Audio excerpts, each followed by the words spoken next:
Welcome back to Chamber Exchange, a TV show for our final segment. I want to thank Bank Hometown and St. Vincent Hospital for making the show happen. Really pleased to have with us in this final segment Dan Hudd, who is the commercial group leader, and Rich Lucht, who is the COO of Commodore Builders. We were talking before they started on some projects you're working on, but maybe we could talk about Commodore Builders, a veteran-owned construction management firm. And if somebody is out there watching and, okay, what is a construction management firm?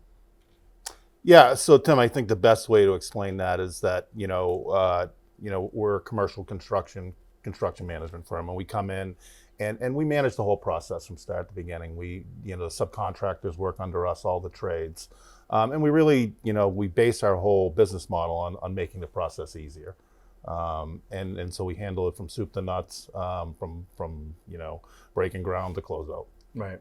There's a lot of risk in construction, right. and that's a big part of what we manage for our clients, and to see through the project and really kind of draw down those risks and ensure we have a successful completion.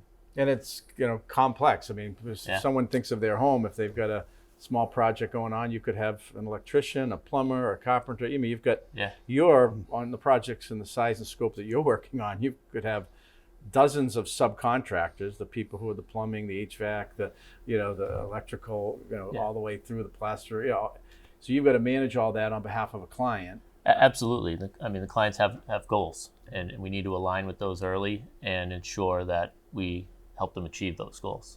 And scheduling who comes when. Oh, yeah. And making sure they're done in time so it doesn't create a cascading effect of delays. Absolutely. Keeping people on time, making sure the construction. Yes. Yeah, and surprises are the worst thing that can happen in construction. So our goal is to we solve problems before problems happen, right? That's the biggest thing we do. We eliminate the surprises and we try to elevate the experience for the client. Right, and kind of a range of work, and I want to get into some specific projects in a moment, but life sciences, institutional, educational facilities, corporate interior, and some public sector projects. We do. We're purposely diverse across these sectors because it helps us manage the ups and downs in the economy, right? The different things happen with, life science lately has seen a little bit of an overbuild and a cliff, but we've seen public pick up. So as some of our groups may decline, some of our groups pick up, and it keeps us at a very nice, steady level. Right. And one local project you mentioned is the Worcester House of Correction. Yeah. So we're at the Worcester House of Correction now, finishing up a pretty good sized job for them. It went well,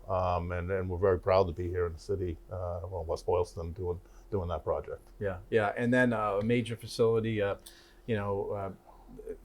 federal, state dollars. I know Congressman Richie Neal and. The show is viewed in Western Mass as well. A major project with the Holyoke Soldiers Home. $400 million project, or how? Yes. Yeah, $400 million project, and it's a joint venture with Walsh. So there's two of us on there, just because of the size and the complexity of it. Made a lot of sense, but it's a project that's near and dear to our heart too, as we're a veteran-owned company, and it's very important to us, and the cause is great. So, and it's really going well. It's ahead of schedule and cruising right along. Yeah, and having that state-of-the-art facility is really important because unfortunately there was a crisis out at the Holyoke Soldiers Home, and part of the during the COVID situation, but contributing factor was that just the building in and of itself. Yeah. Yeah, the facilities needed an upgrade. It's unfortunate that's what it took to cause us to do this upgrade, but it's going to be a great facility, state of the art. We're very proud of it. Yeah, and so on the public side, the federal government, the state, municipalities put out bids for work, right? And then companies reply to the bids. How do you, on the private side, kind of seek out that work, get the word out about, Commodore and have people kind of learn what services you can provide? I think a lot of the private side is relationships, right? It's developing relationships. I think one of the best ways that we can develop a relationship with a client is to deliver for them and repeat work, and then it becomes word of mouth. And I think we've developed a great reputation for ourselves, closer into and around the Boston area, and look to develop that same reputation out here in Central Mass and beyond. Yeah. So kind of Boston-based company started in 2002? Yes. Yeah, 2002, started by Joe Albanese, a naval veteran. Over the years, we've grown into a top 10 Massachusetts construction manager.